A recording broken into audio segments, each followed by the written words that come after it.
Assalamualaikum warahmatullahi wabarakatuh. Perkenalkan, nama saya Mojparan Septian. Saya dari kelompok 1 akuntansi. Dalam video kali ini, saya dan rekan-rekan akan membahas tentang siklus akuntansi pada perusahaan jasa. Adapun materi yang akan disampaikan yaitu mengenai pengertian siklus akuntansi yang akan dibawakan oleh Suci Mutiara Insani, kemudian jurnal umum yang akan dibawakan oleh Ratu Rahelia, kemudian ada buku besar yang akan dibawakan oleh Asiska Oktaviani, kemudian ada bagan perkiraan dalam buku besar yang akan dibawakan oleh Sani Lestari, kemudian ada bentuk-bentuk buku besar akan dibawakan oleh Ahmad Irwan Heryadi, dan yang terakhir yaitu neraca saldo yang akan dibawakan oleh saya sendiri. Berikut adalah materi tentang pengertian siklus akuntansi yang akan dibawakan oleh Suci Mutiara Insani.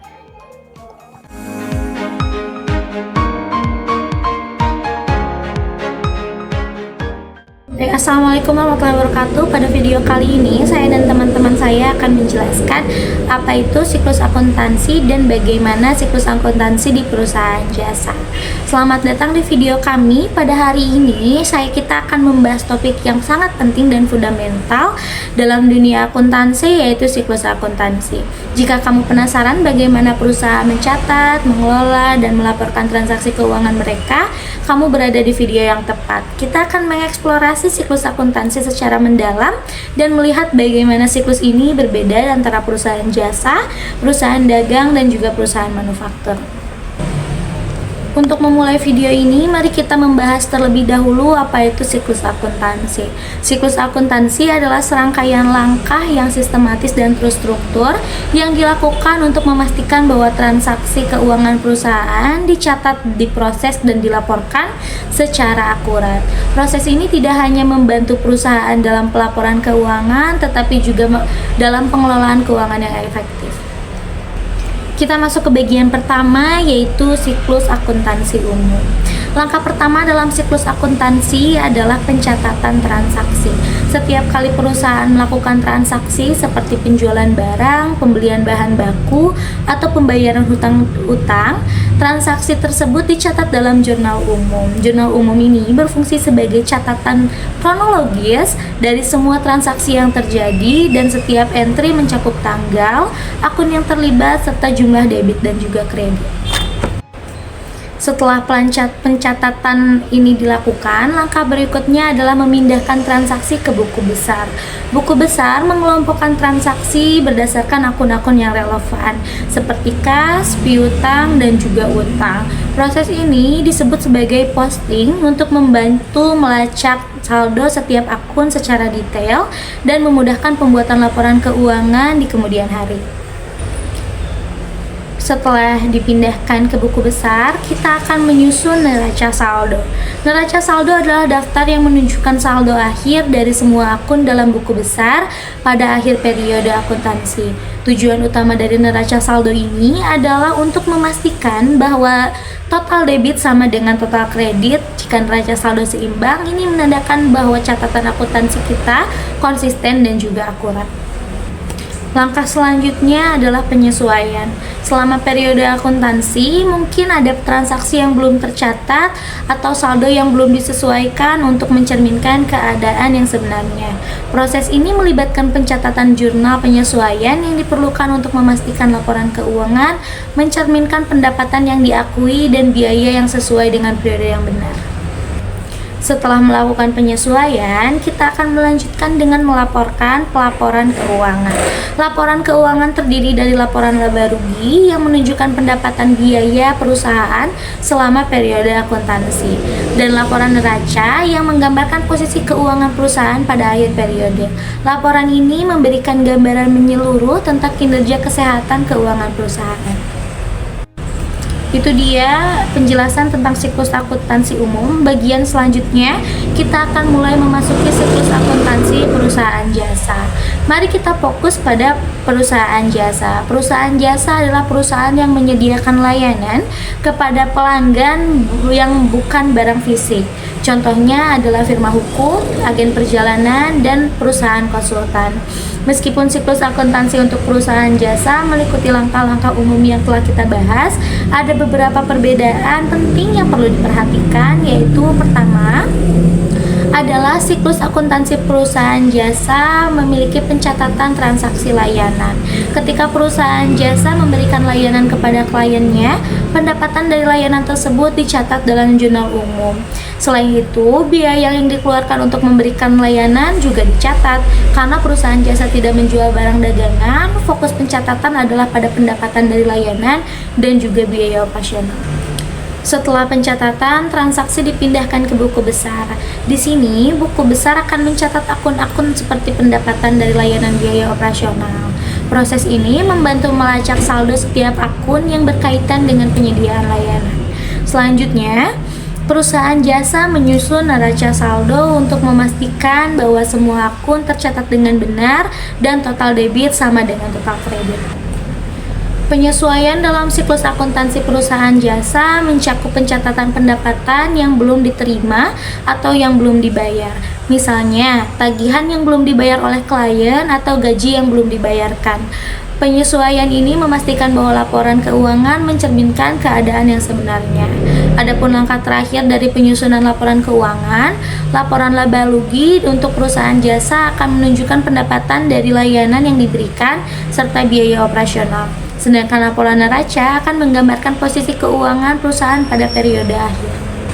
Setelah mengetahui bagaimana siklus akuntansi perusahaan jasa ini berjalan, kita akan lanjut ke perbedaannya apa. Apa itu perbedaan di antara siklus akuntansi perusahaan dagang dan juga perusahaan manufaktur. Selain perusahaan jasa, mari kita bahas siklus akuntansi untuk dua jenis perusahaan lainnya, yaitu perusahaan dagang dan juga perusahaan manufaktur. Setiap jenis perusahaan memiliki karakteristik siklus akuntansi yang berbeda. Kita akan mengulas sedikit tentang siklus akuntansi perusahaan dagang dan juga manufaktur ya teman-teman ya.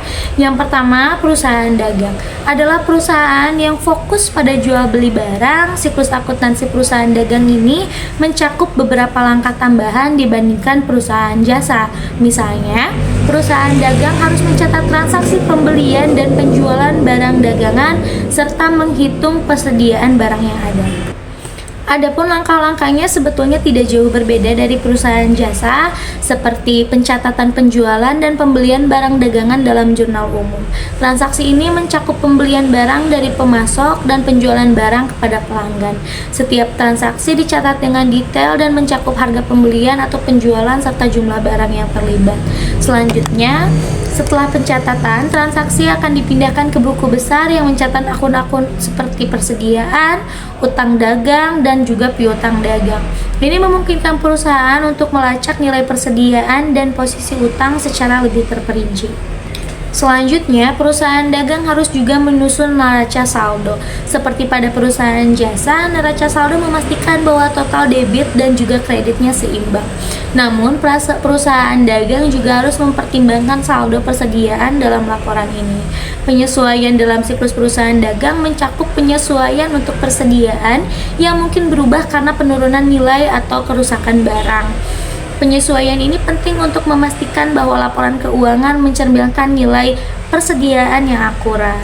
Yang terakhir, laporan keuangan untuk perusahaan dagang mencakup laba rugi yang menunjukkan pendapatan dari penjualan dan biaya terkait. Selain laporan neraca yang mencerminkan posisi keuangan perusahaan termasuk nilai persediaan. Selanjutnya adalah perusahaan manufaktur. Setelah kita mengetahui bagaimana di perusahaan jasa, mari kita mengulas tentang perusahaan manufaktur. Perusahaan manufaktur adalah perusahaan yang memproduksi barang dari bahan mentah. Siklus akuntansi perusahaan manufaktur ini lebih kompleks karena melibatkan pencatatan biaya bahan baku, biaya tenaga kerja, dan juga biaya overhead pabrik. Adapun langkah pertama dari pencatatan biaya produksi termasuk bahan baku yang digunakan, biaya tenaga kerja langsung, dan biaya overhead pabrik. Semua biaya ini harus dicatat dalam jurnal umum dan kemudian dipindahkan ke buku besar. Selanjutnya, perusahaan manufaktur menyusun neraca saldo yang mencakup akun-akun terkait produksi, seperti biaya barang dalam produksi dan biaya produksi selesai. Proses ini mirip dengan perusahaan dagang, tetapi dengan tambahan akun untuk mencatat biaya produksi. Penyesuaian untuk perusahaan manufaktur sendiri mencakup penyesuaian untuk biaya produksi yang belum dicatat atau perubahan dalam biaya persediaan. Misalnya, jika ada perubahan dalam biaya bahan baku atau tenaga kerja, perusahaan ini memastikan laporan keuangan mencerminkan biaya produksi yang akurat.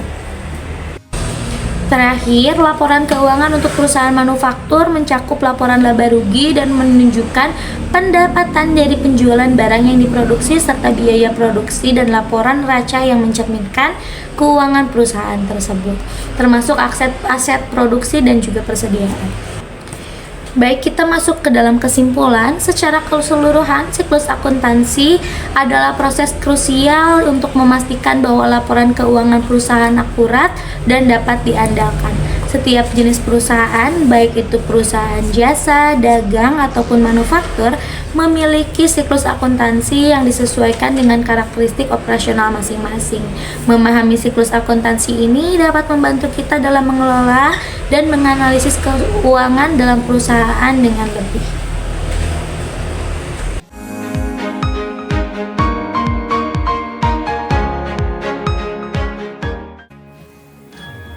Saya Ratu Helia. Saya akan menjelaskan materi mengenai jurnal umum. Di antaranya ada pengertian, fungsi, dan detail penggunaannya dalam akuntansi. Adapun pengertian di dalam jurnal umum juga dikenal sebagai jurnal utama atau buku harian adalah sebuah catatan dalam sistem akuntansi yang mencatat setiap transaksi keuangan secara kronologis. Ini adalah langkah pertama dalam proses pencatatan akuntansi. Sebelum transaksi tersebut diposting ke dalam buku besar atau general ledger, jurnal umum mencatat semua transaksi dengan detail dan memadai, termasuk tanggal akun yang terlibat, deskripsi singkat, dan jumlah yang terkait dengan akun debit dan kredit. Selanjutnya, ada pun tujuan dan manfaat jurnal umum.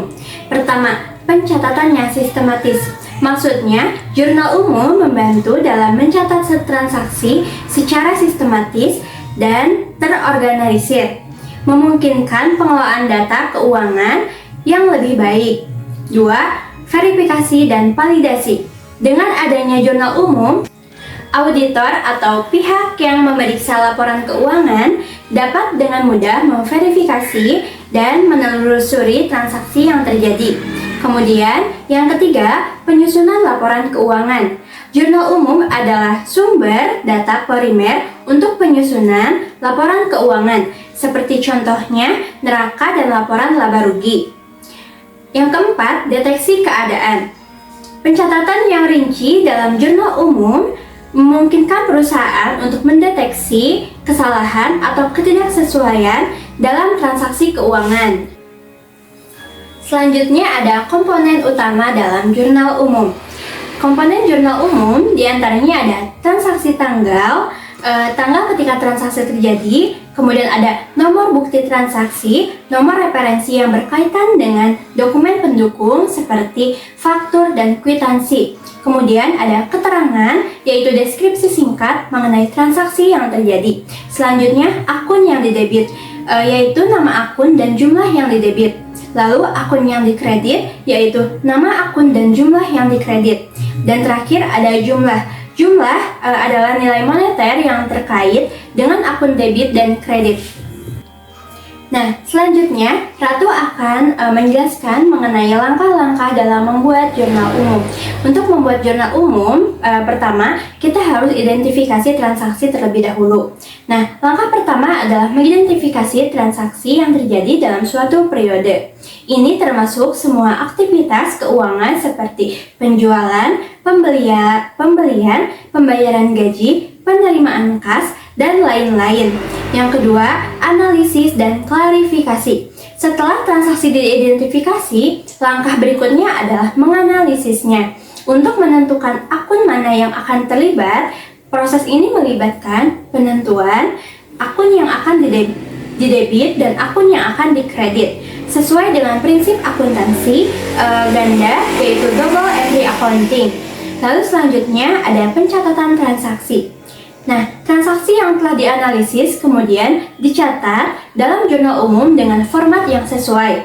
Misalnya, jika perusahaan membeli perlengkapan kantor secara tunai, maka akun perlengkapan akan tulis di dalam debit. Nah, dan akun kas akan dikredit dengan jumlah yang sama. Selanjutnya ada posting ke buku besar. Setelah semua transaksi dicatat dalam jurnal umum, langkah berikutnya adalah memindahkan atau memposting data dari jurnal ke buku besar. Buku besar mengkonfirmasi transaksi berdasarkan akun yang memudahkan pembuatan laporan keuangan. Nah, banyak sekali kesalahan dalam pembuatan jurnal umum. Nah, kesalahan yang sering terjadi dalam cara menghindarinya yaitu pertama, salah pencatatan. Kesalahan dalam mencatat jumlah atau akun yang terlibat dapat menyebabkan kesalahan dalam laporan keuangan. Untuk menghindari ini, lakukan pengecekan ganda dan pastikan referensi dokumen pendukung benar. Selanjutnya, tidak mencatat transaksi. Beberapa transaksi mungkin terlewatkan jika tidak didokumentasikan dengan baik. Memastikan semua transaksi tercatat adalah krusial, dan menggunakan sistem akuntansi yang terkomputerasi dapat membantu mengurangi resiko ini. Selanjutnya, kesalahan dalam pengelompokan akun. Maksudnya adalah salah mengelompokkan akun debit dan kredit dapat menyebabkan neraca tidak seimbang. Pemahaman yang baik tentang klasifikasi akun adalah penting untuk menghindari kesalahan ini. Berikut adalah contoh soal mengenai jurnal umum yang terjadi 6 transaksi. Langkah pertama dalam pembuatan jurnal umum yaitu menuliskan judulnya. Judul terdiri dari 3 baris. Baris pertama menunjukkan nama perusahaan, baris kedua menunjukkan jenis laporan, dan baris ketiga menunjukkan periode laporan. Setelah itu kita membuat 5 kolom, di mana kolom pertama berisi tanggal, kolom kedua berisi keterangan, dan kolom ketiga berisi ref, kemudian kolom 4 berisi debit, dan kolom kelima berisi kredit. Terjadi transaksi pertama pada tanggal 1 Juli 2020, kita tulis pada kolom tanggal. Kemudian kita cek soalnya, Bu Dewi menyetorkan uangnya ke perusahaan sebesar 20 juta sebagai modal awal. Nah, kita cek pada tabel kalau misalnya modal awal itu adalah kas, di mana harta bertambah di sebelah debit. Kemudian kita tulis di debit 20 juta dan kreditnya kita strip. Lalu selanjutnya karena di soal menyetorkan berarti Bu Dewi modalnya bertambah. Kemudian modal ini kita simpan di kolom dekat dengan kas, namun kita beri jarak. Lalu kita tuliskan di kredit 20 juta karena modalnya bertambah.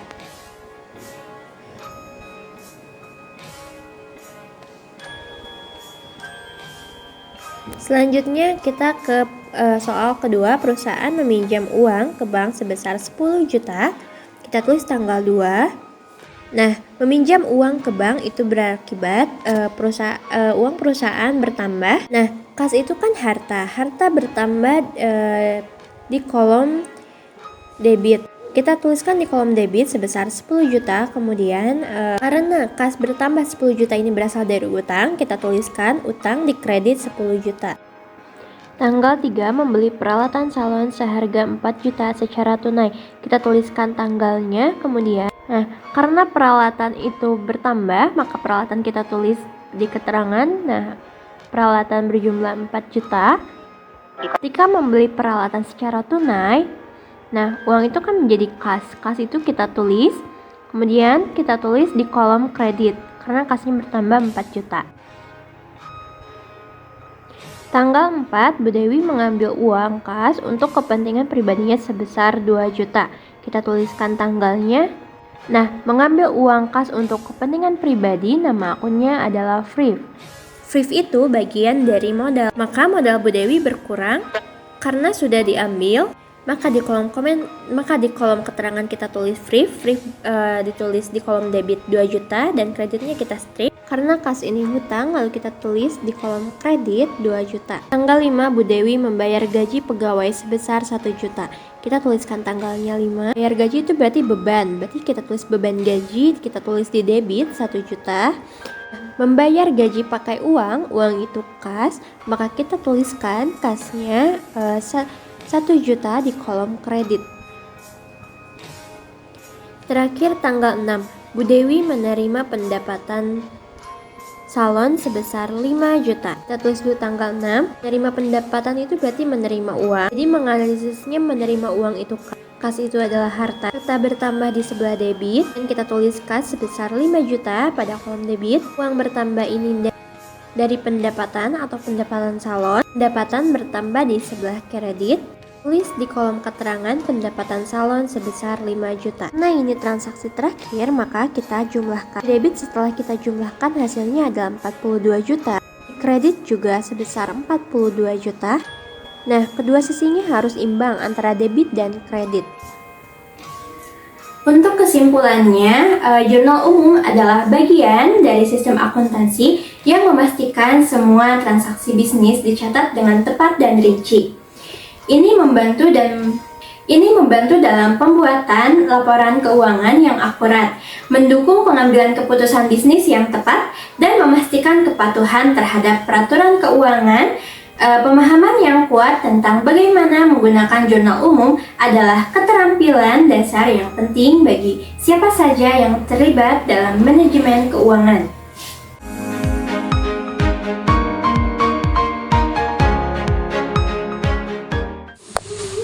Assalamualaikum teman-teman, perkenalkan nama saya Asiska Oktaviani. Hari ini kita akan belajar tentang buku besar. Sebelumnya kalian sudah mempelajari jurnal umum bersama Karatu ya. Jadi sesudah jurnal umum pasti akan diposting ke dalam buku besar.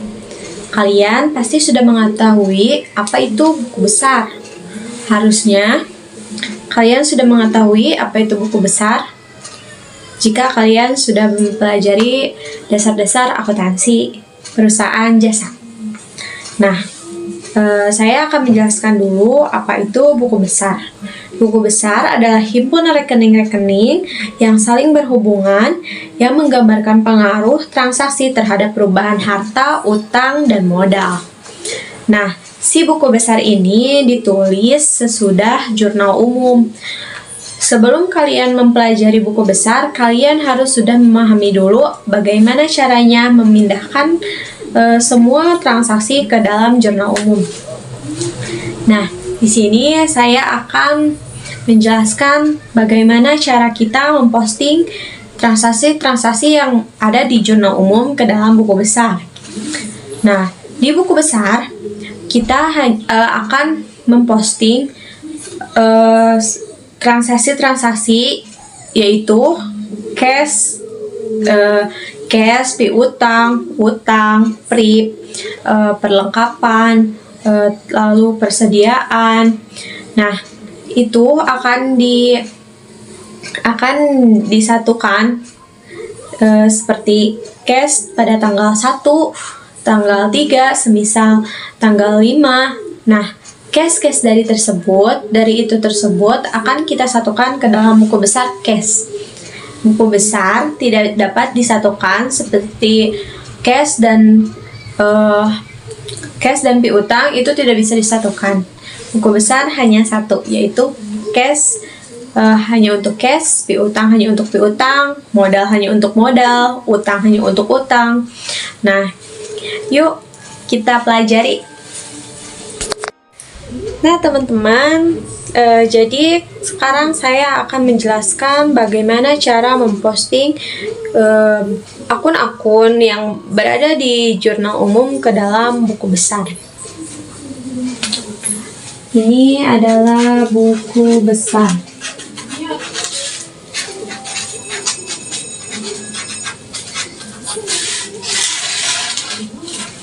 Nah, yang pertama saya akan menjelaskan bagaimana cara membuat tabelnya, tabel buku besar, dan kemungkinan saya akan menjelaskan hanya satu tabel saja karena yang selanjutnya akan dijelaskan oleh rekan saya berikutnya.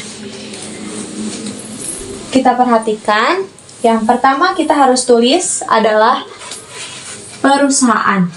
Semisal di sini adalah PT Dosan.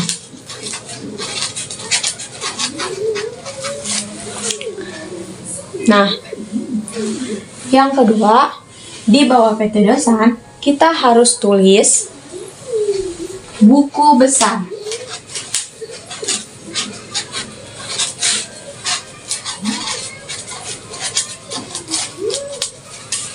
Nah, yang ketiga, kita harus tulis periode berapa transaksi-transaksi tersebut akan diposting. Nah, semisal saya akan menulis periode Oktober 2024. Harus jelas ya teman-teman, ini ada bulan dan tahunnya. Nah, selanjutnya kita akan membuat tabelnya terlebih dahulu. Ini tabelnya saya akan buat.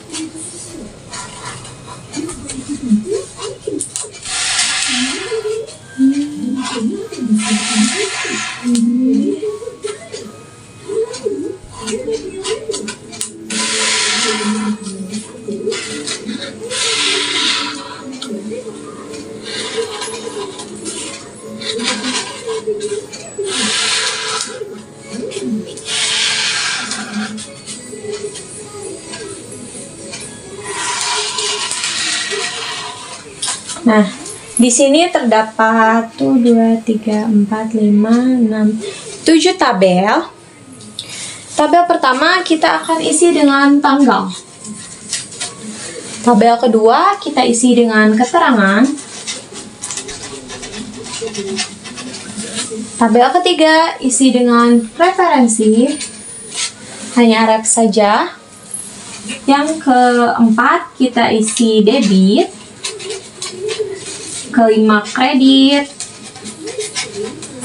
Di yang keenam ini kita akan cantumkan saldo, debit, dan kredit. Nah, sampai sini mungkin bisa dipahami ya teman-teman. Lalu, dalam buku besar, tidak seperti jurnal umum. Jika jurnal umum mencakup semuanya, nah, di buku besar ini kita hanya mencakup satu akun untuk satu tabel. Jadi di buku besar ini kita akan memposting dengan beberapa tabel, yaitu cash untuk tabel cash, lalu piutang untuk tabel piutang, utang untuk tabel utang, modal untuk tabel modal. Jadi berbeda-beda tabelnya, tidak bisa disatukan seperti jurnal umum. Nah, kita harus menuliskan akun di sini. Akun apa yang akan kita tulis? Semisal hari ini saya akan menuliskan akun cash. Nah, teman-teman juga bisa dimulai dari cash dulu, lalu ke modal, ke piutang, ke utang, perlengkapan, persediaan, dan lain-lain yang berada di jurnal umum.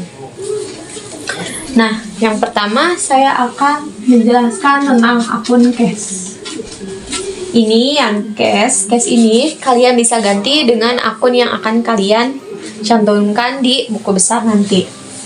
Cash, lalu di sebelah kanannya kita tulis kodenya semisal 101.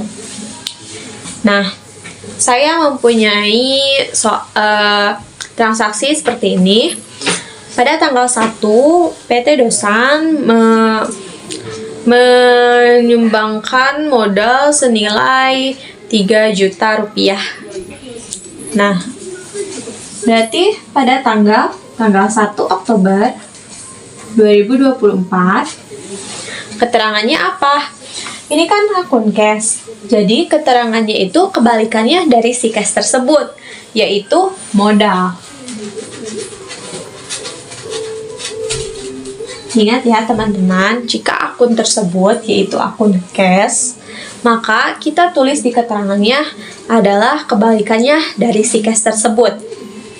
Lalu referensinya kita tulis, ini kan ada kode 101, berarti berada di jurnal umum 1. Nah, kita tulis referensinya yaitu jurnal umum 1. Nah, si modal ini berarti kita akan memasukkan cash, berarti memasukkan cash ke dalam perusahaan kita, yaitu berarti kita akan tulis di akun debit sebesar 3 juta rupiah. Nah, so udah di sini kita tidak bisa sampai di sini saja. Kita harus memindahkan saldo ini ke dalam saldo ini, ke dalam saldo debit dan kredit. Nah, ini kan ada di debit, otomatis saldo ini juga ke debit. Nah, ini Rp 3 juta rupiah. Sampai sini mungkin bisa dipahami ya teman-teman. Lalu yang kedua, saya akan mengulas lagi transaksi lainnya pada semisal tanggal 3. Nah, tanggal 3 ini PT Dosan membeli peralatan sebesar Rp300.000. Nah, tanggalnya kita pasti tahu, tadi saya katakan yaitu tanggal 3 Oktober 2024. Nah, kebalikan dari cash tersebut yaitu peralatan, karena kita akan membeli peralatan. Keterangannya yaitu peralatan. Referensinya yaitu jurnal umum 1. Nah, kita bingung nih, mau taruh di debit atau di kredit. Karena si cash ini berkurang, maka kita akan taruh di kredit ya, sebesar Rp300.000. Jika cashnya bertambah, maka taruh di debit. Karena si peralatannya bertambah, jika di jurnal umum, maka peralatan bertambah yaitu debit dan cash berada di kredit. Nah, setelah ini kita harus masukkan lagi ke dalam saldo berikutnya. Nah, berarti kita harus memasukkannya ke dalam akun debit. Karena apa? Karena si modal ini lebih besar daripada si peralatan ini. Kita akan tulis Rp300.000, berarti dikurangi 3 juta, mohon maaf, 3 juta dikurangi Rp300.000 yaitu Rp2.700.000. Nah, jadi jika ini kredit, jika kredit lebih kecil daripada debit, maka ditulis di akun debit, tetapi dikurangi. Jadi 3 juta dikurangi 300.000 sama dengan 2.700.000. Nah, saya akan menjelaskan lagi bagaimana jika akun tersebut berada di debit. Nah, pada tanggal 5 Oktober semisal 2024, PT Dosan menerima upah dari penjualan sebesar 200.000. Lalu ini kita akan tulis kebalikan dari cash. Jurnalnya jurnal umum 1. Nah, karena si cashnya bertambah, maka kita akan tulis di sini 200.000. Lalu di saldo debit kita akan, ini kan 2.700.000, maka ditambah 200.000 maka jadi Rp2.900.000. Nah, semoga teman-teman semua dapat mengerti bagaimana cara kita memasukkan atau memposting transaksi-transaksi yang berada di jurnal umum. Ini akun cash, semisal sudah kita tutup, lalu kita harus menambah lagi sampai semua akun terisi. Nah, di sini semisal ada modal, kita ke akun modal. Jadi kodenya harus berurutan, misal 101 jadi 102, semisal gitu. Nah, semoga dapat dipahami ya teman-teman. Sekian dari saya. Selanjutnya akan dijelaskan oleh rekan saya. Terima kasih, semoga dapat dipahami. Mohon maaf bila ada kesalahan yang disengaja ataupun tidak. Dadah!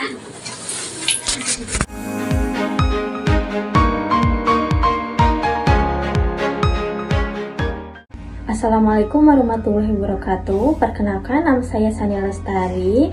Di sini saya akan menjelaskan tentang bagan perkiraan atau disebut chart of account. Bagan perkiraan atau disebut chart of account, daftar perkiraan di dalam buku besar sering disebut bagan perkiraan atau chart of account. Urutan perkiraan dalam bagan perkiraan harus sesuai dengan urutan pos-pos dalam neraca dan perhitungan laba rugi. Perkiraan-perkiraan tersebut diberi nomor untuk mempermudah pengkodean baik dalam buku besar maupun referensi pembukuan. Pemberian nomor pada perkiraan-perkiraan aktiva dalam buku besar umumnya diawali nomor 1, kewajiban nomor 2, modal nomor 3, pendapatan nomor 4, dan beban-beban nomor 5. Kemudian masing-masing perkiraan akan diberi nomor urut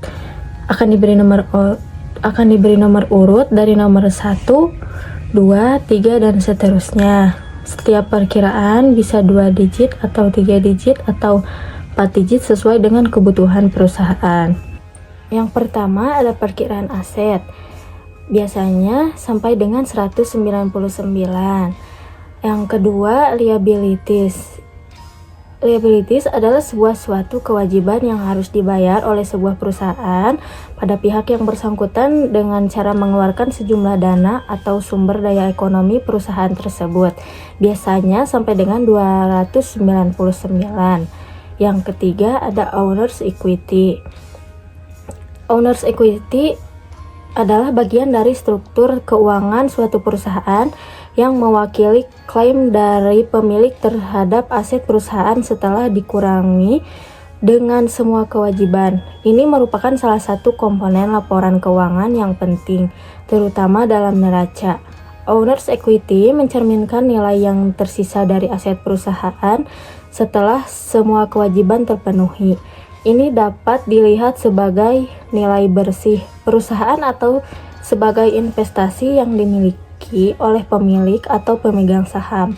Owner's equity juga dapat memberikan informasi tentang kinerja dan keberlanjutan perusahaan dalam jangka panjang. Dalam hal struktur keuangan perusahaan, owner's equity adalah salah satu bagian penting yang membantu mengevaluasi nilai perusahaan dan memahami tingkat kepemilikan dan klaim pemilik atau pemegang saham terhadap aset perusahaan. Biasanya sampai dengan 399. Yang keempat yaitu revenues. Biasanya sampai dengan 499. Secara umum, revenue biasa diartikan sebagai sebuah pendapatan dari suatu usaha. Revenue bisa diperoleh dari penjualan jasa atau barang, penjualan aset, atau bunga investasi. Revenue biasanya digunakan untuk menyatakan pendapatan atau pemasukan perusahaan yang didapat dari kegiatan pemasaran produk dan jasa. Yang kelima, expense. Biasanya sampai dengan 599. Sedangkan expense adalah berkurangnya nilai suatu barang yang dibutuhkan dalam memproduksi barang dan jasa. Dengan kata lain, expense adalah pengeluaran yang harus dikeluarkan untuk mendapatkan manfaat dari suatu sistem produksi barang atau jasa yang dihitung dalam waktu satu periode produksi.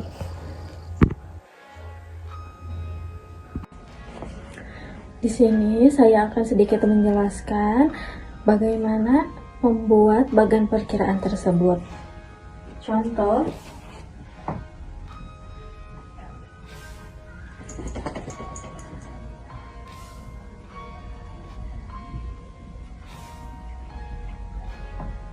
current assets.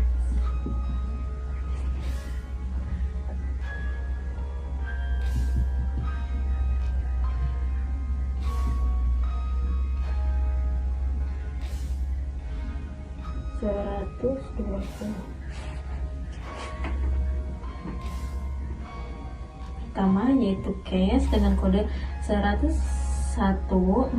yang kedua 102 yaitu account receivable,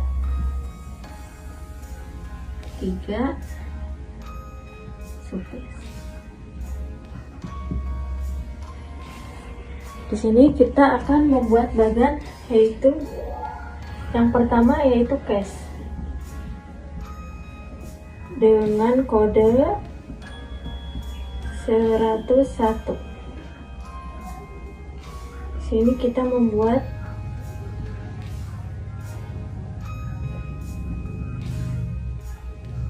debit dan kredit. Di sini kita isi sesuai dengan memasukkan misal tanggal 1 bulan 3 2023 dengan sejumlah 1.550.000. Atau bisa yang kedua yaitu account receivable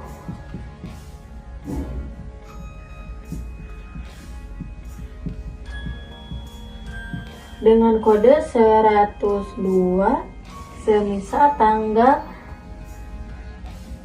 23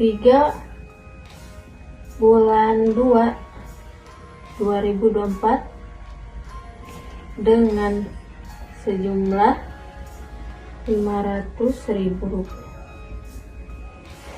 Atau bisa yang terakhir yaitu surplus dengan kode 103 semisal tanggal 12 bulan 12 2024 dengan sejumlah 700.000 rupiah. Mungkin bisa diisi seperti bagan ini.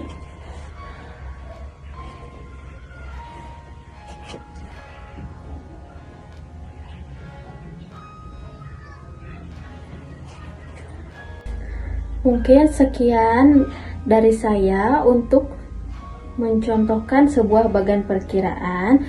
Mohon maaf bila ada kekurangan. Wassalamualaikum warahmatullahi wabarakatuh.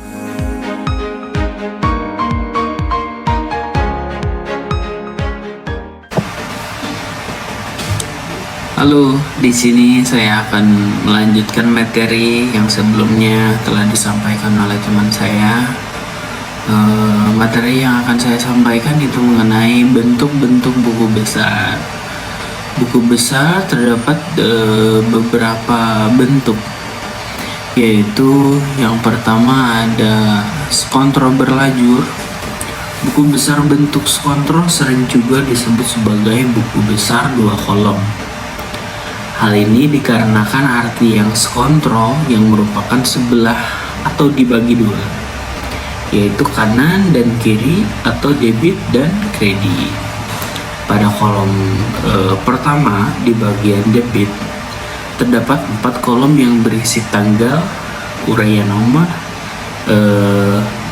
referensi, dan nominal debit dari transaksi. Begitu pula pada kolom pertama di bagian kredit yang memuat 4 kolom dengan isi yang sama. Hanya saja perbedaannya terletak pada nominal kredit dan transaksi. Semua kolom terletak secara berdampingan sehingga dalam satu jalur terdapat 8 kolom secara keseluruhan.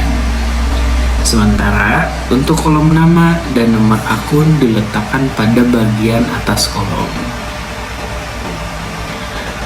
Skontro adalah salah satu bentuk buku besar akuntansi perusahaan yang cukup mudah, namun tetap detail dalam setiap catatan transaksi dan nominalnya. Hanya saja kekurangan dari bentuk buku besar ini tidak jauh berbeda dengan buku besar T, yaitu tidak adanya kolom saldo.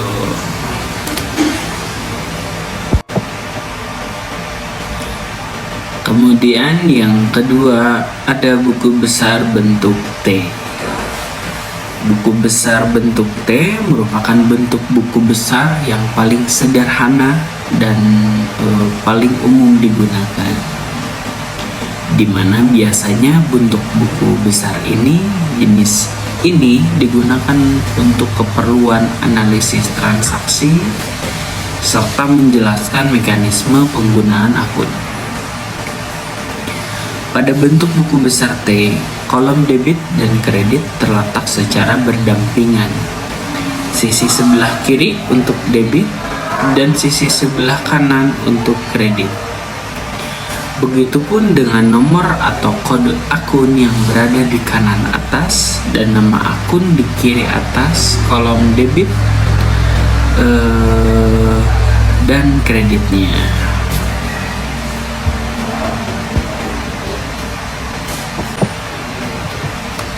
Begitupun dengan nomor atau kode akun yang berada di kanan atas dan nama akun di kiri atas kolom debit dan kredit.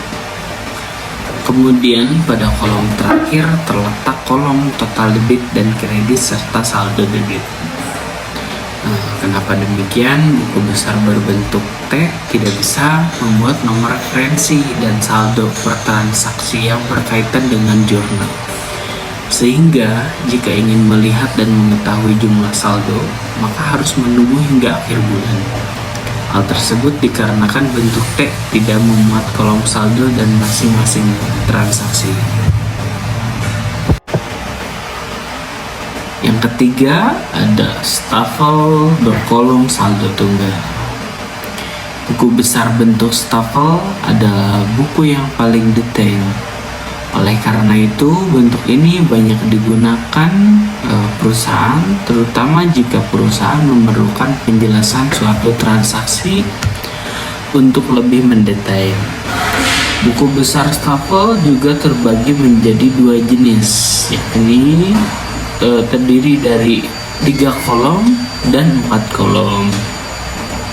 Di mana yang terdiri dari 3 kolom mempunyai lajur saldo tunggal, sedangkan yang terdiri dari 4 kolom mempunyai lajur saldo rangka. Buku besar stafel berkolom saldo tunggal memuat 3 kolom untuk nilai debit, kredit, dan jumlah saldo akun. Kemudian 6 kolomnya terdiri dari rincian tanggal, keterangan transaksi, nomor referensi, nominal debit, nomor kredit, dan saldo. Adapun untuk nama akun dan nomor akun diletakkan bersebelahan di bagian atas kolom.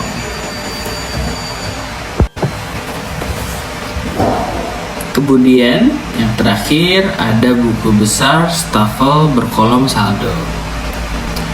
Merupakan buku besar stafel berkolom saldo rangkap, jenis buku yang paling mendetail di antara bentuk buku lainnya. mulai dari penyusunan akun hingga transaksi-transaksinya. Oleh karena itu, perusahaan berskala besar umumnya menggunakan bentuk buku besar ini, di mana kebutuhan akan data akun dan transaksi keuangan secara detail dan spesifik dapat terpenuhi. Pada bentuk ini, 7 kolom besar berisi tanggal, keterangan, nomor referensi, debit, kredit, saldo debit, dan saldo kredit. Dan ini adalah contoh perkiraan bentuk skontro. Ini adalah bentuk skontro berlajur. Dan ini untuk contoh buku besar bentuk T. Ada 2 kolom, sisi sebelah kiri adalah debit dan sisi sebelah kanan adalah kredit.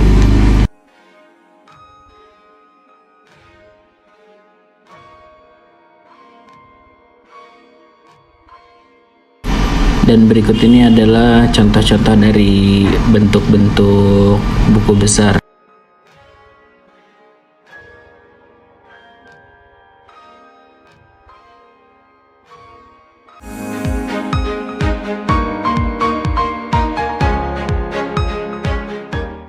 Baiklah, setelah kita mengetahui materi-materi yang telah disampaikan, mulai dari pengertian siklus akuntansi sampai ke bentuk-bentuk buku besar, kita masuk ke materi terakhir, yaitu neraca saldo.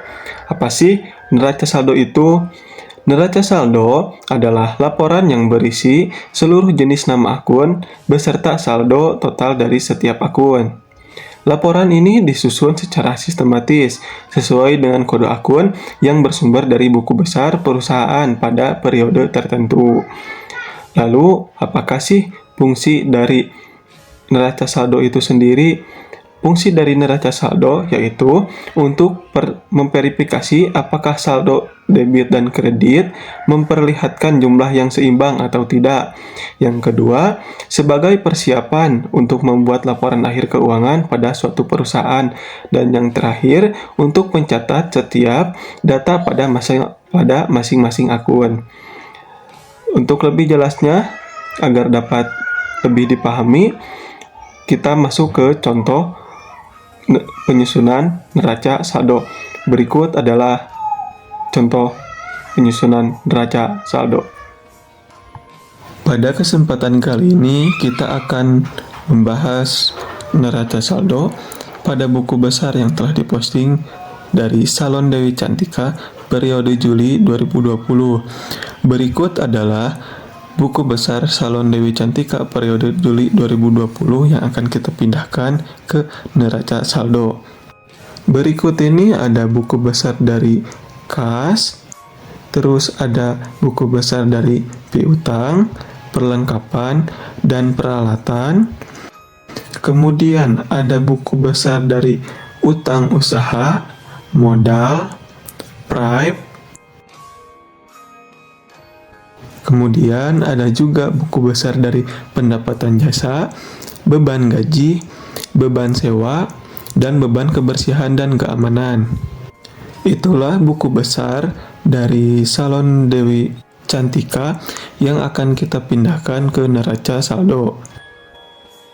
Dalam membuat neraca saldo, kita awali dengan membuat judul yang terdiri dari nama perusahaan, yaitu Salon Dewi Cantika, kemudian neraca saldo, dan periode, yaitu periode Juli tahun 2020. Setelah membuat judul, kita akan membuat kolom yang terdiri dari 4 kolom atau tabel. Kolom pertama yang berisi nomor akun, kolom kedua berisi nama akun, kolom ketiga berisi debit, dan kolom yang terakhir berisi kredit. Setelah kita membuat kolom atau tabel, maka hal yang selanjutnya dilakukan yaitu melihat kembali buku besar. Kita lihat buku besar yang pertama yaitu dari kas. Hal yang pertama harus diperhatikan yaitu dari nomor akun. Nomor akun kas biasanya yaitu 111 yang kita akan pindahkan ke kolom tabel, yaitu di nomor akun. Kita tulis 111. Kemudian nama akun di dalam tabel kita isi dengan nama kas. Kemudian setelah itu kita lihat saldo akhir dari kas yang terdapat dalam buku besar, yaitu 26.100.000 yang terdapat di kolom debit. Maka kita pindahkan ke kolom debit. Kemudian di sisi kredit atau di kolom kredit kita strip. Selanjutnya akun yang kedua kita pindahkan, yaitu akun piutang. Kita perhatikan lagi nomor akunnya, yaitu 112. Kita pindahkan ke kolom nomor akun, kita tulis 112. Kemudian kita tulis di nama akun, yaitu piutang. Kemudian kita lihat saldo akhir dari piutang, yaitu 5 juta yang terdapat di kolom debit. Maka kita pindahkan ke neraca saldo di kolom debit sebesar 5 juta. Dan di tabel kredit kita strip. Selanjutnya kita akan pindahkan akun perlengkapan. Seperti biasa, kita perhatikan lagi nomor akunnya. Di sini nomor akun untuk perlengkapan yaitu 113. Kita pindahkan ke neraca saldo, kita tulis di nomor akun 113. Kemudian kita tulis di nama akun yaitu akun perlengkapan. Nah, pada akun perlengkapan ini karena hanya satu baris saldo yang terdapat di debit, maka kita masukkan saldo tersebut ke neraca saldo dan ditulis di debit, dan di kolom kredit kita strip. Selanjutnya yaitu akun peralatan. Seperti biasa, kita pindahkan nomor akunnya yaitu 121. Kita pindahkan ke neraca saldo di kolom nomor akun, ditulis 121. Kemudian kita tulis nama akun yaitu peralatan. Karena di kolom peralatan ini hanya terdapat satu kolom saldo, sama seperti perlengkapan, maka kita tulis saldo akhirnya yaitu 5 juta di kolom debit. Kita pindahkan ke neraca saldo di kolom debit sebesar 5 juta. Dan di kolom kredit kita strip. Lanjut lagi ke akun selanjutnya yaitu utang usaha dengan nomor akun 211. Kita pindahkan nomor akun ke kolom nomor akun di neraca saldo. Kemudian nama akun utang usaha kita tulis di neraca saldo di kolom nama akun. Kemudian hasil akhir dari saldo utang usaha ini yaitu 11 juta di kolom kredit. Maka kita tulis 11 juta di kolom kredit, maka kita strip di kolom debit. Kemudian kita masukkan lagi akun selanjutnya yaitu akun modal dengan nomor akun 311. Kita pindahkan nomor akun ke kolom nomor akun di neraca saldo. Kita tulis 311. Kemudian kita tulis nama akun yaitu akun modal. Kemudian saldo akhir di akun modal yaitu terdapat di kredit sebesar 20 juta. Kita pindahkan ke kolom kredit di neraca saldo sebesar 20 juta dan kita strip di kolom debit. Selanjutnya yaitu akun Frive atau Frive dengan nomor akun 312. Kita pindahkan ke nomor akun di neraca saldo, kita tulis 312. Kemudian nama akun kita isi dengan Frive.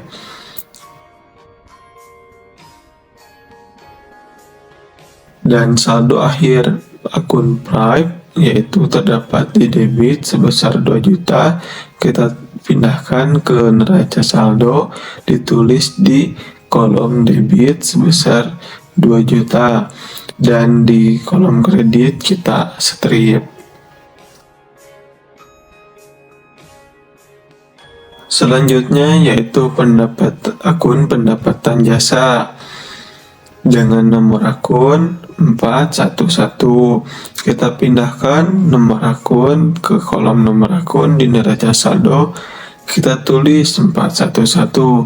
Kemudian kolom nama akun kita isi dengan pendapatan jasa. Saldo akhir pendapatan jasa terdapat di kredit sebesar 15 juta. Kita pindahkan ke kolom kredit di neraca saldo sebesar 15 juta. Dan di kolom debit kita strip.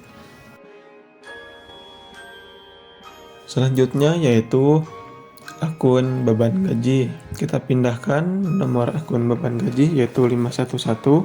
Kita pindahkan ke neraca saldo. Di kolom nomor akun kita tulis 511. Kemudian nama akun kita tulis dengan beban gaji dan saldo akhir di beban gaji yaitu sebesar 2.500.000 di kolom debit. Kita pindahkan ke neraca saldo, kita tulis di kolom debit sebesar 2.500.000 dan di kolom kredit kita strip. Kemudian ada akun beban sewa yaitu dengan nomor akun 512. Kita pindahkan nomor akun ke neraca saldo, kita tulis di kolom nomor akun 512. Kemudian kita tulis nama akun dengan beban sewa. Saldo akhir dari beban sewa yaitu sebesar 1.200.000 di kolom debit. Kita pindahkan ke neraca saldo di kolom debit sebesar 1.200.000 dan kolom kredit kita strip. Dan yang terakhir adalah akun beban kebersihan dan keamanan dengan nomor akun 513. Kita pindahkan ke neraca saldo, kita tulis nomor akun di kolom nomor akun yaitu 513. Kemudian nama akun kita isi dengan beban kebersihan dan keamanan. Saldo akhir dari beban kebersihan dan keamanan yaitu 200.000 di kolom debit. Kita pindahkan ke neraca saldo di kolom debit dan di kolom kredit kita strip. Jika sudah selesai, maka langkah terakhir yaitu kita jumlahkan dari sisi debit dan kredit. Maka jumlah yang dihasilkan dari kolom debit sebesar 46 juta dan di kolom kredit sebesar 46 juta. Hasil jumlah dari debit dan kredit adalah balance atau jumlahnya sama. Dan salah satu syaratnya yaitu jumlah akhir dari debit dan kredit harus sesuai atau harus sama antara debit dan kredit. Jika terjadi perbedaan, maka terjadi kesalahan dalam perhitungan atau pengisian kolom saldo. Mungkin itulah yang dapat kami sampaikan dari kelompok 1 akuntansi mengenai siklus akuntansi perusahaan jasa. Akhirul kalam, wassalamualaikum warahmatullahi wabarakatuh.